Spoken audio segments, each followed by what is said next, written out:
Now, this is probably going to be just asking for your opinion on something because this wasn't obviously probably what you did. But in my mind, if you're going to open up an investigation like this on a political opponent, whether that be Republican or Democrat, I have a very hard time believing, Scott, that this thing gets off the ground without President Barack Obama saying you're allowed to get this thing off the ground. I just know the general cover your own rear end nature of politics, of law enforcement, obviously, of the military, whatever it may be. Everybody wants the sign off of the man up above, especially when you're doing something that might be a little bit dangerous. Do you believe that there's any chance Barack Obama didn't know? Hey, I just found out about this in the papers.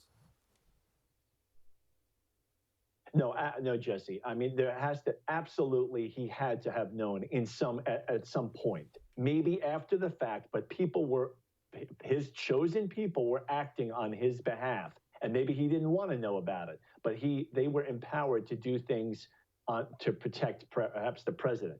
So that kind of happened, and to make you understand how this whole thing is so strange. Remember, I was in the CIA. I worked for them for an entire career. I was overseas for 12 years. If someone had asked me, I mean, I have been turned down I wanted to, for example, obtain some information on somebody who was a foreign national. And I actually was told no by Washington because that individual, a foreign national, had briefly worked, this is maybe 8 years ago, had briefly worked for a U.S. company. So talk about risk aversion. They wouldn't even give me permission to approach or listen in on this guy because of his possible association years earlier with an American company. So now let's put it in this perspective. So now you ask me, okay, Scott, I want you to use your powers to target not only an American citizen, but someone involved in a presidential campaign. Now, my reaction as a trained officer and as somebody who just doesn't want to wind up in Leavenworth is going to be absolute shock. I mean, I am not going to want to touch something like that with a 10-foot pole. I want nothing to do with it.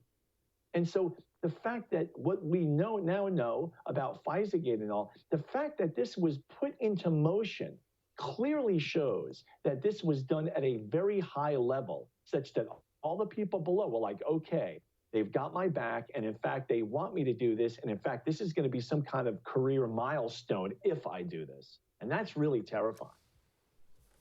It is terrifying. You wouldn't even want to put it into motion. Apparently, reading the text messages, they were very excited to put it into motion, which tells you all you need to know about how covered they thought they were. Retired CIA Station Chief Scott Uehlinger, thank you so much for making us all a little bit smarter today.